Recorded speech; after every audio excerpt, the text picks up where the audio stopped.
Good morning, good afternoon, good evening, wherever you are. I'm here with Miriam Foster, who is currently in Cambodia. Miriam, could you tell us a little bit about yourself, who you are, where you're based, and a little bit about who is part of your family? Right, okay. Hello, Maddie. Great to be here with you. And I am a teacher of roughly 30 years now. I live in Cambodia with my husband. I had taught in the UK, so I was born and brought up in the UK.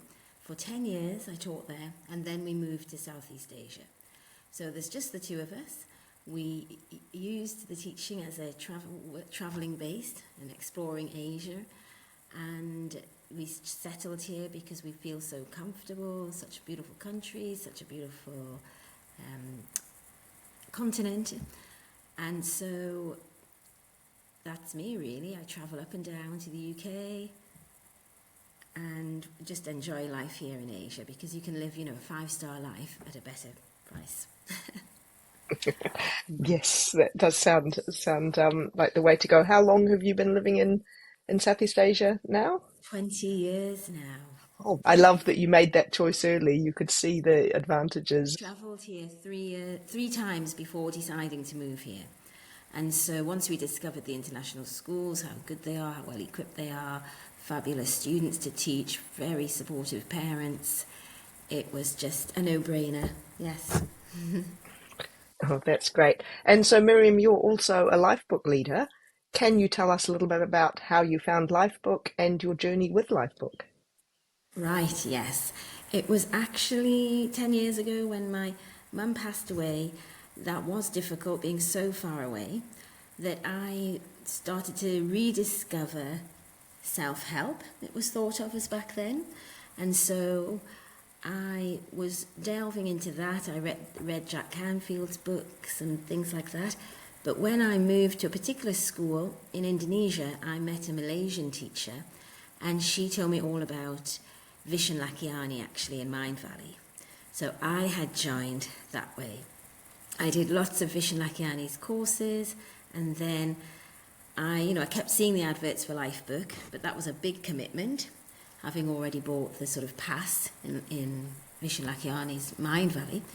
But I thought I'll just take the leap, then it's time to look at all areas of my life. So that's when I decided to purchase the package and fell in love with it. Yep.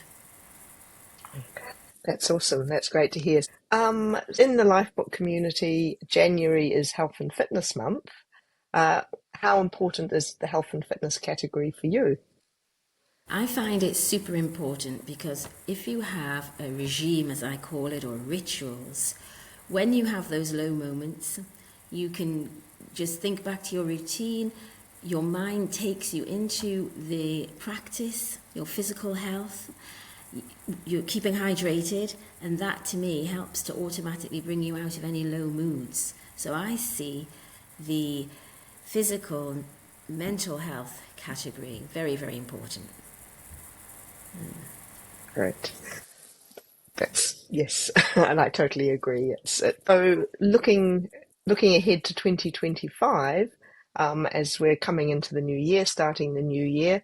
How does having a life book make a difference to how you approach the new year? Well, I actually reflect that I did hope to be further along my lifebook journey than I am now.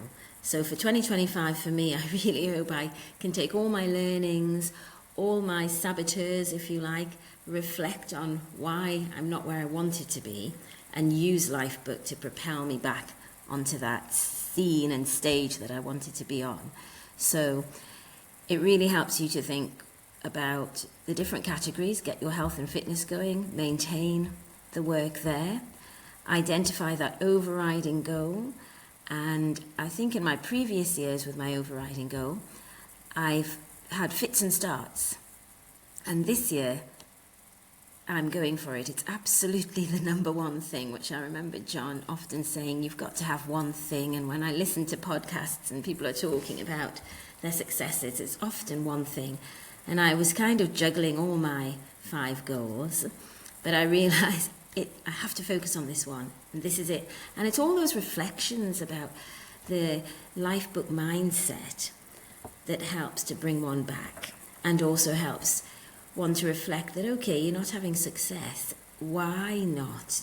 Think about why not. What is it that you're not quite doing right? Or what is it that you don't quite believe about yourself? So it's the whole package. And you can always find an answer and keep going.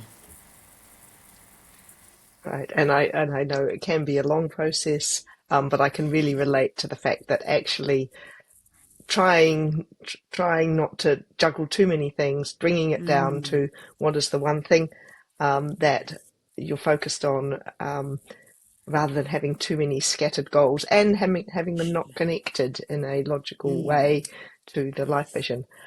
Are you open, Miriam, to sharing with us what your life vision is?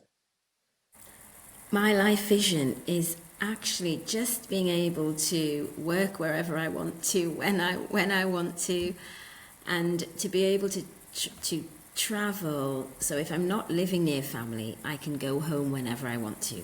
Being a teacher means I'm stuck in that timetable, and that's just so restricting it feels. And so I just want to be able to design my day.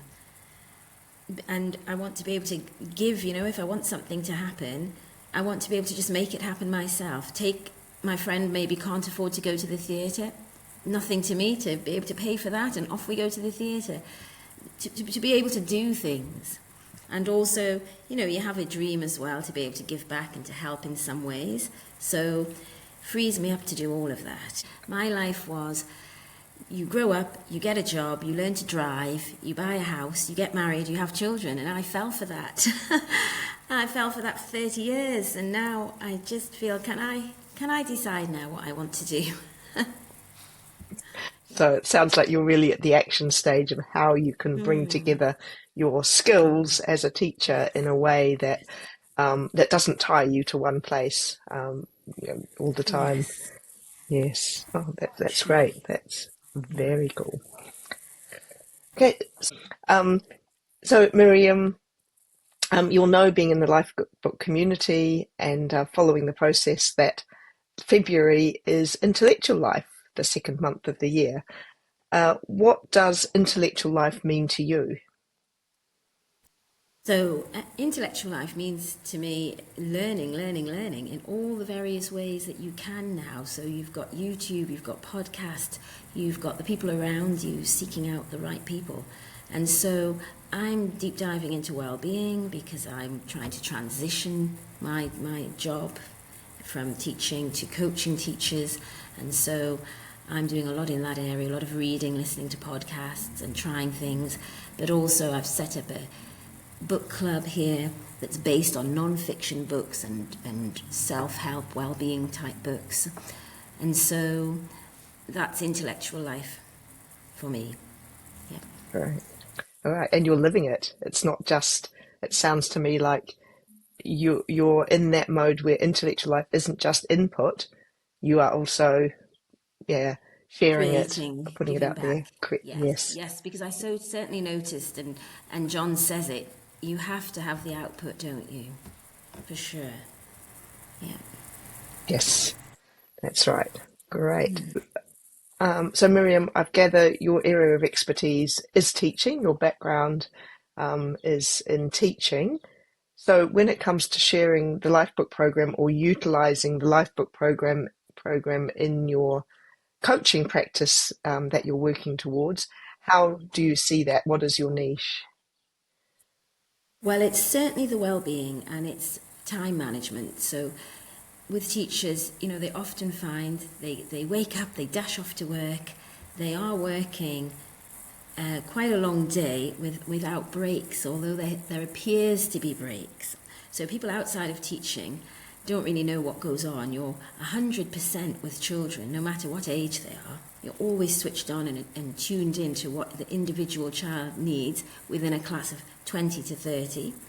Then your breaks are often taken up with duties, trying to have a lunch, going to the toilet. You can't even go to the toilet when you want to because you're teaching a class. So well-being is about listening to the body, being very aware of when to take in that water, when to be hydrated, when to take your opportunities to use the bathroom, when building in routines such as going for a walk during the day, looking at the grounds you have. So here in Cambodia, we have beautiful settings, like an oasis in the city. And people go for walks during their lunch, they sit outside, they're even doing grounding during the day. So it's swimming in the mornings and after school. I so agree that teachers have such a full-on um, experience in their working lives and find it a real struggle to find time for themselves. So I think Yes. helping the people who have got the most important job in the world, teaching our children and sharing knowledge and skills learning with the next generation, I can Yes. see that you have a passion for making sure that those teachers are supported and Yes. nourished Totally. for themselves. Totally, totally. Happy teachers, happy children, happy parents, yes. And thank you for saying it's the most important job, although I'm sure parenting is first. Yes, yes. Yeah, yes, yes. Parents obviously are all quite important, and you wouldn't have a job if there weren't parents. But yes, I can see the huge value that your experience over the last 10 to 30 years in the workforce and in your personal development can bring. Thank Um, you. so th thank you, Miriam.